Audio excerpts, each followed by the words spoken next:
The snow had been falling since dawn, not the gentle kind that makes mornings look soft and forgiving, but the sharp, stinging kind that scraped skin raw and turned breath into pain. By midday, the highway outside the small mountain town looked like a forgotten scar cutting through white nothingness. Tires were abandoned along the shoulder, engines frozen silent, and the world felt emptied of mercy. That was when Mara Whitlock first saw them, dark shapes emerging through the snowfall, engines coughing their last breaths, men slumped over handlebars like exhausted horses that had finally been forced to kneel. She had no idea that this single afternoon, this one decision made with cold fingers and a tired heart, would echo across the country by morning. If you believe that kindness still matters, that second chances can change lives, take a moment right now to like, comment, share, and subscribe to the channel, Only Kindness. Stories like this exist because people choose compassion, even when it costs them something. Mara lived alone in a converted roadside lodge that once welcomed tourists during warmer years. The paint was peeling, the sign creaked in the wind, and the heater struggled against the cold, but it was hers. She ran a modest soup kitchen out of the front room during winter months, feeding truckers, stranded travelers, and anyone who came knocking. That day, she had planned to close early. Supplies were low, her knees ached from years of standing, and grief still lived quietly in her chest after the loss that had driven her here years before. But when she looked out through the frost-coated window and saw 25 bikers trying to push dead machines through waist-high snow, something old and stubborn stirred inside her. They looked terrifying at first glance, leather-soaked dark, faces hardened by years on the road, patches stitched onto jackets that carried weight and reputation. Their beards were iced white, fingers stiff and purple, eyes dulled not by anger but by exhaustion. These were men used to roaring highways and open skies, not helplessness. Yet there they were, freezing in daylight, pride stripped away by weather that did not care who they were. Mara felt fear rise in her throat, the kind born from stories whispered and headlines remembered. But fear was not stronger than the memory of her own worst night, when strangers had turned their backs, and she had learned what abandonment truly felt like. She opened the door. The cold rushed in like an animal, followed by the men, one by one, hesitant at first, then grateful beyond words they did not speak.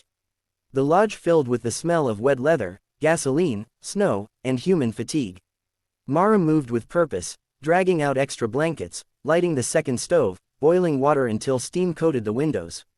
She made soup from whatever she had left, stretching portions thin, pretending not to notice how her hands trembled as she worked. She did not ask who they were or where they came from. She did not ask what symbols they wore. She saw only human beings at the edge of their limits. The afternoon faded into evening, and daylight remained pale and weak behind the storm clouds. The bikers thawed slowly, color returning to faces, stiffness easing enough for quiet laughter to ripple through the room. Some helped shovel the entrance. Others fixed the heater when it sputtered dangerously low. One man, tall and gray-bearded, stood watch near the door as if guarding her home, his presence steady and respectful. Mara noticed everything without comment. She had learned long ago that kindness did not need announcements. Night settled heavy and early. Outside, the snow deepened, making travel impossible. Mara laid mattresses on the floor, gave up her own bed, and curled into a chair by the stove. She slept lightly, waking often to the sound of wind howling like something grieving. At one point, she opened her eyes to find a blanket gently placed over her shoulders. No words passed, none were needed. Trust, she realized, sometimes grew in silence. Morning came slowly, the storm breaking at last into a clear, painfully bright day. Sunlight reflected off the snow so fiercely it hurt to look at. Mara woke stiff and sore, expecting quiet, maybe gratitude, maybe awkward goodbyes once roads cleared. What she did not expect was the sound, low at first, distant, like thunder rolling beneath the earth. It grew steadily louder, vibrating the windows, rattling cups on shelves. She stepped outside, heart pounding, breath caught between fear and disbelief. The highway was alive. As far as she could see, motorcycles lined the road, engines idling in disciplined formation. Leather and chrome stretched into the distance, colors vivid against the white world. Men and women stood beside their bikes, faces solemn, eyes fixed on the small lodge that had offered shelter without question. 1,500 riders had come, answering a call that had spread overnight, carried by gratitude and loyalty that ran deeper than blood. They had come not to intimidate, not to demand, but to honor. Mara felt her knees weaken. She had not sheltered legends or monsters.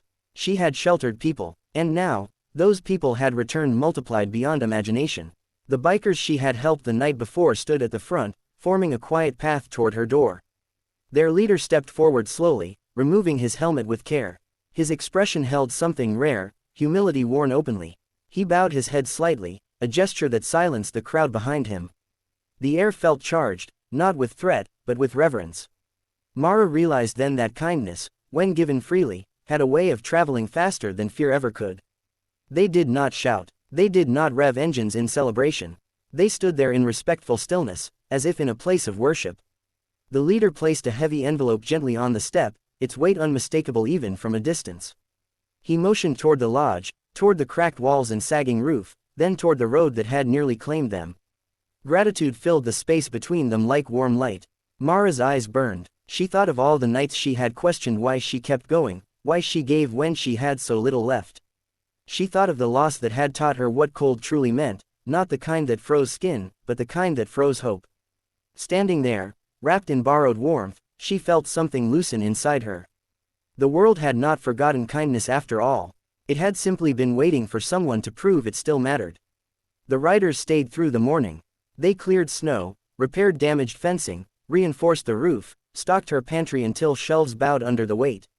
They left donations for the soup kitchen, enough to last years, enough to ensure no traveler would ever again be turned away from that place.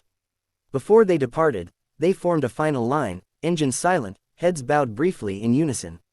Then, like a tide retreating, they rode away, leaving the road scarred by tracks that would soon vanish beneath fresh snow. When the last engine faded, the world felt impossibly quiet. Mara stood alone again, lodge behind her, mountains watching as they always had. But she was not the same woman who had opened the door the day before. She had witnessed what happens when compassion meets gratitude without conditions. She had seen how one small act, made in daylight against a storm, could ripple outward into something vast and unbreakable. In the weeks that followed, word spread. Travelers came not just for soup, but for the story. They came to see the place where fear had been answered with warmth, where judgment had been replaced with humanity. Mara welcomed them all, her heart fuller than it had been in years. She kept the lodge sign repaired, the heater strong, the door open even when the cold returned. Because she understood now that kindness was not fragile. It was powerful, and it endured. If this story reached something deep inside you, if it reminded you that compassion still has a place in this world, please take a moment to like, comment, and share this video. Your engagement helps stories of kindness travel further than fear ever can. Before the ending, we have one special request for you. Please comment the word kindness below if you believe a single good act can change countless lives. On that bright, frozen morning, Mara Whitlock learned that sheltering 25 strangers had never really been about saving them from the cold. It had been about reminding the world, and herself, that humanity still shows up when invited. And somewhere out on the open road, engines carried that lesson forward, mile after mile, proving that even in the harshest daylight, kindness leaves tracks that never truly disappear.